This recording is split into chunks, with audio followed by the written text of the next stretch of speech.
ఇప్పుడు చాలామంది సివిల్స్కి ప్రిపేర్ అవుతూ ఉంటారు. కొంతమంది ఫస్ట్ అటెంప్ట్లో పాస్ అయిపోతారు, వెల్ అండ్ గుడ్. కొంతమంది 2-3 అటెంప్ట్స్ ఇస్తారు, పాస్ అయిపోతారు, వెల్ అండ్ గుడ్. కానీ ఎంత ట్రై చేసినా చాలామంది పాస్ అవ్వకుండా అలా మిగిలిపోయి టైం వేస్ట్ అయిపోయి ఉంటుంది వాళ్ళకి. వాళ్ళు నెక్స్ట్ ఏం చూస్ చేసుకోవాలి వాళ్ళ కెరియర్లో? ఫస్ట్ ఏంటంటే సివిల్స్ లాంటివి సిన్సియర్గా ఎవరైతే ప్రిపేర్ అయి ఉంటారో వాడి మైండ్ సెట్ కూడా మారిపోతుంది. అలా ఆగిపోయి ఉంటారు, డిప్రెషన్లో ఉంటారు. సో అటువంటి వాళ్ళు బయటకు వచ్చి ఎటువంటి కెరియర్ని వాళ్ళు చూస్ చేసుకుంటే బెటర్? సివిల్ సర్వీసెస్ ఎవరైతే ప్రిపేర్ అవుతారో వాళ్ళ మైండ్ సెట్ చాలా బాగుంటుంది. అంటే వాళ్ళకు ఒక థింగ్స్ని చూసేటువంటి విధానం మారిపోతుంది. ఇప్పుడు చాలామంది government job versus private job అని చాలామంది కాంపిటేటివ్ ఎగ్జామ్స్ రాసి ఫెయిల్ అయ్యి మళ్ళీ పాస్ అయ్యి యూపీఎస్సీ కావచ్చు, ఐఏఎస్, ఐపీఎస్, సివిల్స్ కావచ్చు. ఫస్ట్ థింగ్ ఏంటంటే మీ గోల్ ఏంటో ఫస్ట్ క్లియర్గా ఉండాలండి, క్రిస్టల్ క్లియర్గా ఉండాలి. వాళ్ళ టైం అనేది వేస్ట్ అయిపోతుంది అని ఫీల్ అవ్వాలా, లేకపోతే ఏదో ఒక ప్రైవేట్ జాబ్ కానీ సాఫ్ట్వేర్ తెచ్చేసుకుంటే అయిపోతుంది అనుకోవాలి, ఏది బెస్ట్? ఇప్పుడు ఏదో నార్మల్గా సివిల్ సర్వీస్ అనగానే జనరల్గా ఏమంటారు, ఫస్ట్ ఐఏఎస్ అని అంటారు. ఐఏఎస్ తర్వాతనే ఐపీఎస్ దగ్గరికి వస్తారు. ఆ తర్వాత నెక్స్ట్ చాలా సర్వీసెస్ ఉన్నాయండి, కానీ ఏంటంటే ఐఏఎస్, ఐపీఎస్ అని అంటారు. ఎందుకు?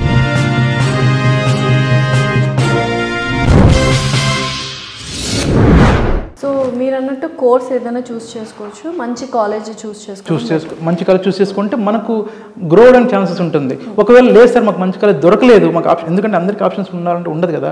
దొరకలేదు అన్నప్పుడు ఏం చేయాలంటే కనుక ఇది ఎక్సెప్షనల్ కేసు లాగా ఏంటంటే మన ఓన్గా మనం ఎంత ఇంట్రెస్ట్ ఉండి ఎంత చేస్తున్నాము, దేని మీద చేస్తున్నాము అనే దాన్ని బట్టి ఉంటుంది. ఇంకొక విషయం ఇక్కడ చెప్పదలుచుకున్నాను ఏంటంటే పేరెంటింగ్లో కూడా ఏముంటుందంటే కొంతమంది ఏమంటారంటే పిల్లల మీద బలవంతంగా రుద్దకండి, మీ అభిప్రాయాలు లేదంటే మీ కోరికలు ఏవవుతున్నాయో, అంటే మీరు అచీవ్ కాలేదు కాబట్టి వీళ్ళని అచీవ్ చేయమని అంటారు కదా.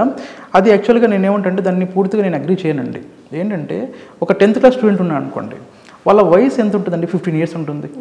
ఓకే, ఆ పిల్లలకి డెసిషన్ మీరే తీసేసుకోండి అంటే వాళ్ళు తీసుకునేంత వాళ్ళకి ఉంటుందంటారా? నాకు తెలిసి ఉండదు.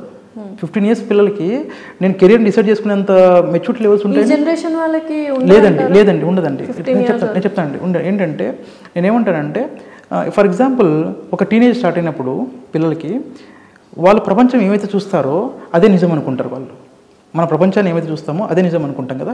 ఇప్పుడు వాళ్ళకి ఏంటంటే ఈ సోషల్ మీడియా ఉండడం వల్ల లేదంటే ఇంకోటి ఉండడం వల్ల ఏంటంటే మీడియా వల్ల ఏంటంటే చాలా విషయాలు తెలుసుకోగలుగుతున్నారు. కానీ ఒక పేరెంట్ కావచ్చు లేదంటే టీచర్ కావచ్చు ఎవరైనా సరే వాళ్ళకి ఏం చెప్పాలంటే ప్రో అండ్ కాన్స్ ఏమేమి ఉన్నాయి. ఓకే, ఫర్ ఎగ్జాంపుల్ ఐఐటీకి వెళ్తే ఎలా ఉంటుంది, లేదంటే ఎంబీబీఎస్ చేస్తే మీకు ఎలా ఉంటుంది, లేదా ఇంకొకటి చేస్తే ఎలా ఉంటుంది, లా చేస్తే ఎలా ఉంటుంది, లేదా ఇట్లా ఏదైనా సరే మీడియాలోకి వెళ్తే ఎలా ఉంటుంది, ఏముంటుంది, ఎలా ఉంటుంది అని మొత్తం అంతా వాళ్ళకి ఏం చెప్పాలంటే కొన్ని ఎగ్జాంపుల్స్ లాగా చెప్పాలి. సే ఫర్ ఎగ్జాంపుల్ ఒక ప్రోగ్రామ్ వస్తుంది అనుకోండి టీవీలో, ఆ ప్రోగ్రామ్ చూసినప్పుడు ఇక్కడ ఒక ఎవరైనా సరే ఒక పాపులర్ ఒక లీడర్ ఉన్నాడు అనుకోండి, పొలిటికల్ లీడర్ ఉన్నాడు అనుకోండి. సో వీళ్ళకి ఏం చెప్పాలంటే ఇది ఇలా చేస్తే కనుక సొసైటీలో ఇలా చేస్తున్నాం, ఇలా చేసుకోవచ్చు అని చెప్పాలి. లేదంటే కనుక లాయర్ ఉన్నాడు అనుకోండి, ఆ లాయర్ గురించి చెప్పుకోవాలి. మనం అడ్వకేట్ ఉంటారు కదా వాళ్ళ గురించి చెప్పుకోవాలి. అంటే డాక్టర్స్ గురించి చెప్పుకోవాలి. అంటే ప్రతి ఒక్కరు ఇంపార్టెంటే ఈ సొసైటీలో. కానీ మనం ఏం చెప్పాలంటే వాళ్ళకి ఇది చేస్తే ఇలా వస్తుంది, ఇలా చేస్తుంది మనం ఎక్స్ప్లెయిన్ చేసిన తర్వాత అప్పుడు వాళ్ళకి చెప్పాలి కదా ఇవన్నీ ఉన్నాయి కదా, నీకేది ఇంట్రెస్ట్ అని. అంతే తప్ప డైరెక్ట్గా పిల్లలు చూస్ చేసుకుంటారు. ఈవెన్ చెప్తాను చూడండి, నా కెరీర్కి ఎవరు గైడ్ చేయలేదు. నేను 10th క్లాస్లో ఉన్నప్పుడు నాకు ఎవరు గైడ్ చేయలేదు, ఎవరు ఏం తెలియదు, ఫ్లోలో వెళ్ళిపోయాను.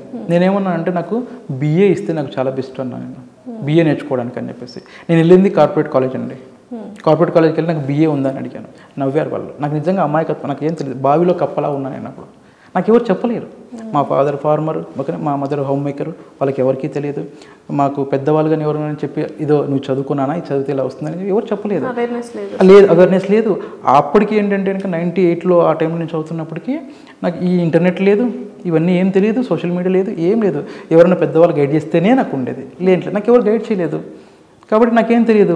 సడన్గా నువ్వు ఏదైనా కోర్స్ తీసుకోండి, నేనేమన్నాను BA, నాకంటే ముందు ఎవరైతే ఉన్నారు సీనియర్స్ ఉన్నారు వాళ్ళు ఏమన్నారంటే BA అయితే ఆడుతూ పాడుతూ చేసుకోవచ్చురా అని అన్నాను.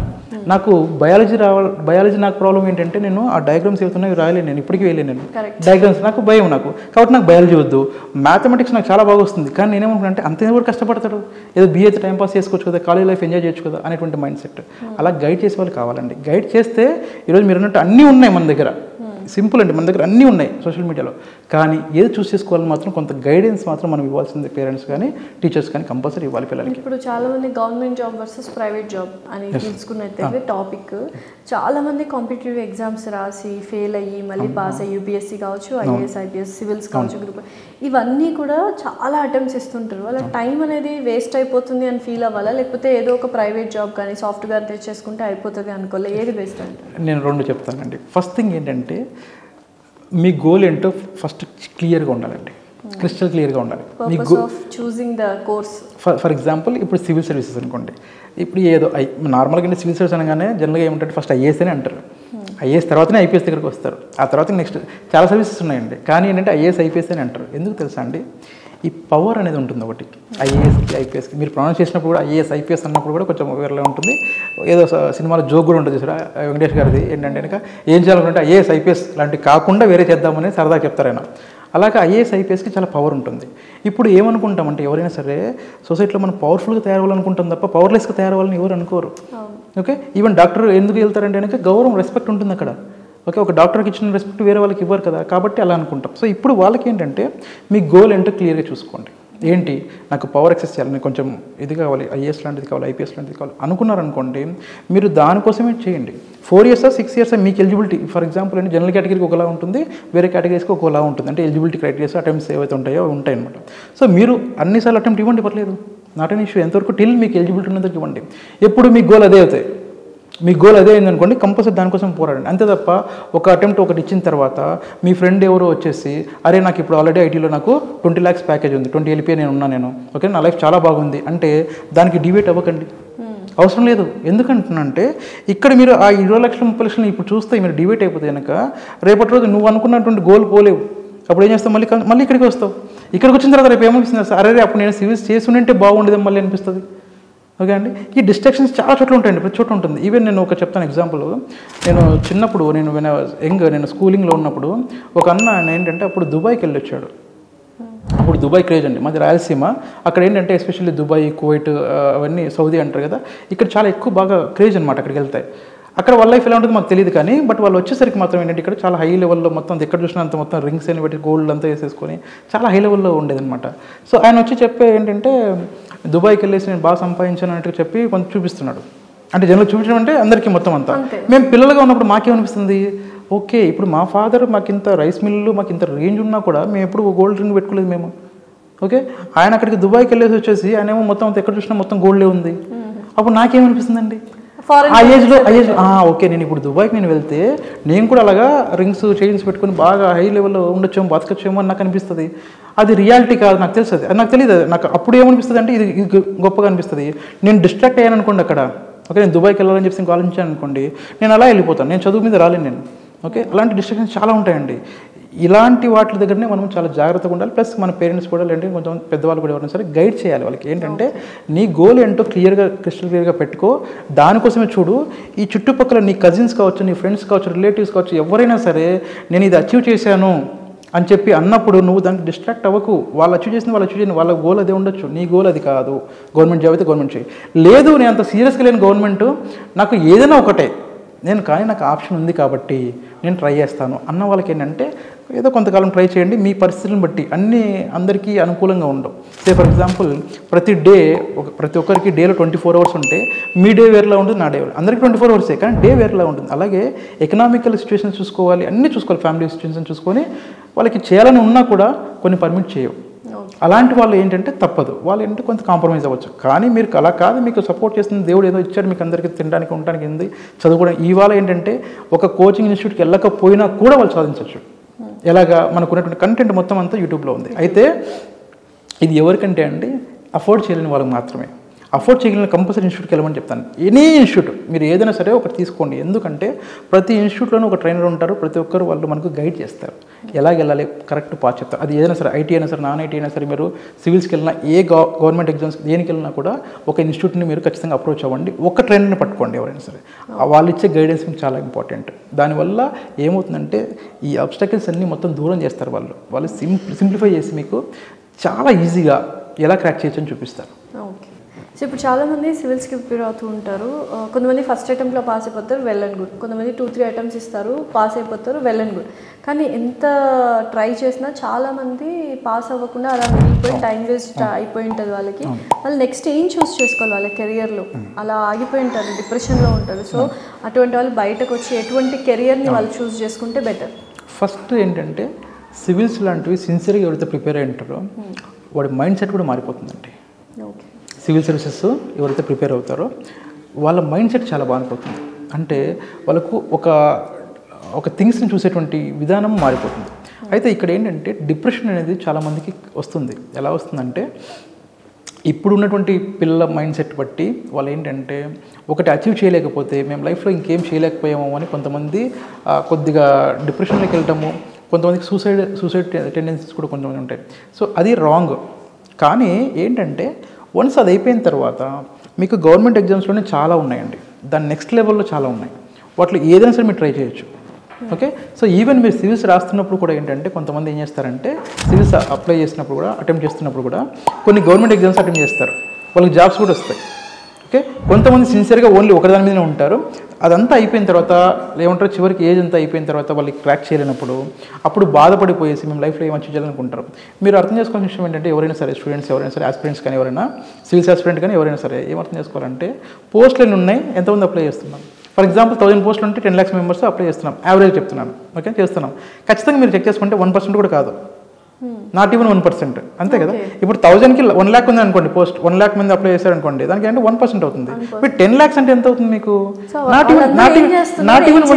ఈవెన్ 1%. అప్పుడు మీరు ఏం అర్థం చేసుకోవాలి, రియాలిటీ అర్థం చేసుకోవాలి. ఏంటంటే ప్రతి ఒక్కరు ఏమంటారు తెలుసా, ఆ 1000లో ఒక పోస్ట్ నాది గ్యారంటీ అంటారు. Okay, yes very good. ఎప్పుడు మీరు అంత ఎఫర్ట్స్ పెడితే మీరంత చేస్తే అంటే బాగుంటుంది. నేను కూడా ఇప్పుడు అశోక్ నగర్ ఇక్కడ కొన్ని ఏరియాస్లో నేను, తర్వాత ఢిల్లీ కూడా వెళ్ళాను, నేను అక్కడ ఉన్నాను. నేను కొన్ని ఏరియాలో సివిల్స్ వాళ్ళతో నేను కలిసి మాట్లాడాను. వాళ్ళు ఏంటంటే ప్రతి ఒక్కరు చెప్పేటువంటి మాట ఏంటంటే సార్, ఆ 1000 పోస్టులు నాది ఒకటి గ్యారంటీ. ఓకే, ఉండొచ్చు కాన్ఫిడెన్స్, కానీ ఓవర్ అవ్వకూడదు. అండ్ ఇంకోటి ఏంటంటే దాని తగ్గట్టు మీరు నిజంగా ప్రిపేర్ అవుతున్నారా, డెడికేషన్ ఉందనుకోండి, ఖచ్చితంగా మీరు అనొచ్చు ఆ 1000లో నాది గ్యారంటీ అని. లేకపోతే ఏంటంటే పక్కవాడు అన్నాడనో, లేదంటే కొంచెం బాగా ఇదిగా ఉందని చెప్పేసి, ట్రెండీగా ఉందని చెప్పేసి నేను నాది ఒకటి గ్యారంటీ అని చెప్పేసుకొని మనం మోసం చేసేసుకొని ఆ తర్వాత ఈ పీరియడ్ ఏదైతే ఉంటుందో అంతా అయిపోయిన తర్వాత లైఫ్ అంతా పోయిందని ఫీలింగ్లో ఉండి, అట్లీస్ట్ అలా అయిన తర్వాత లైఫ్ పోయిందని ఫీలింగ్ కూడా అక్కర్లేదు, కనీసం ఏదో జాబ్ చేసుకోండి. ఇంకా ప్రాబ్లం లైఫ్ ఎలాగో వెళ్ళిపోయింది, అది ఇంకా దాని గురించి వదిలేసేయండి. మీకు సివిల్స్ రాదు, మీ ఏజ్ క్రైటీరియా మీకు లేదు, అయిపోయింది అన్న తర్వాత నెక్స్ట్ ఇంకా దేనికైనా సరే మీకు ఎలిజిబిలిటీ ఉంటే, అంటే ఇప్పుడు మామూలుగా స్టేట్ గవర్నమెంట్స్లో ఉండండి, ఓకేనా, పబ్లిక్ సర్వీస్ కమిషన్స్ ఉంటాయి, వాటిలో మీరు ట్రై చేసుకోవచ్చు. వాటిలో ఏంటంటే అక్కడ సివిల్స్ నిజంగా సిన్సియర్గా అటెంప్ట్ ఇచ్చేసి అక్కడ ఫెయిల్ అయిన వాళ్ళు కూడా ఇక్కడ చాలా పాస్ అవుతారు. ఎందుకంటే ఆ స్టాండర్డ్స్ వేరు, ఈ స్టాండర్డ్స్ వేరు. అలా చేసుకోవచ్చు.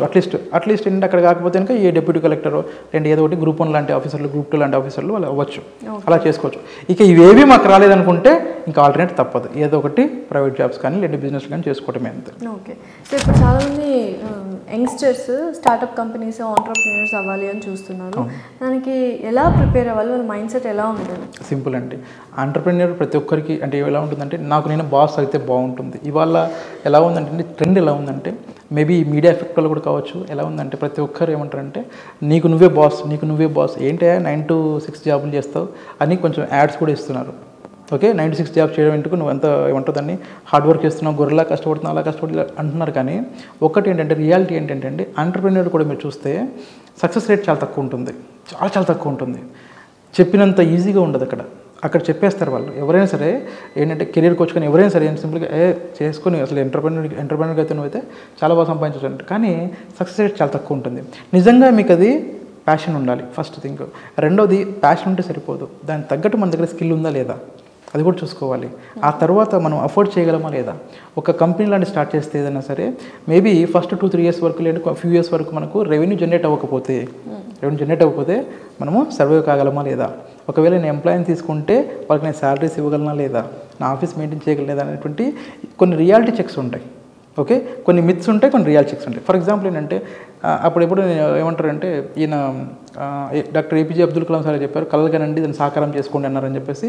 ప్రతి ఒక్క డైలాగ్ ఏంటంటే మేము కళలు కనేస్తే కళల కంటే సరిపోతుంది, దాన్ని సాకారం చేసుకునేదానికి మీకు ఏమున్నాయి కూడా వినండి, సగం వినకండి. సగం సార్ చెప్పారు కదా, అబ్దుల్ కలాం సార్ చెప్పారు కదా అని సగం వినేసి కళలు మాత్రం కంటూ కూర్చుంటే మనకు కాదు. దానికి కావాల్సినటువంటి ఏంటంటే మీకు ఏం కావాలి అవి చూసుకోవాలి. అవి ఉంటే మీరు 100% చేయొచ్చు, ఎంటర్‌ప్రెన్యూర్‌షిప్ చేయొచ్చు అండి. లేకపోతే మాత్రం దాని జోలికి వెళ్ళకపోవడం మంచిది.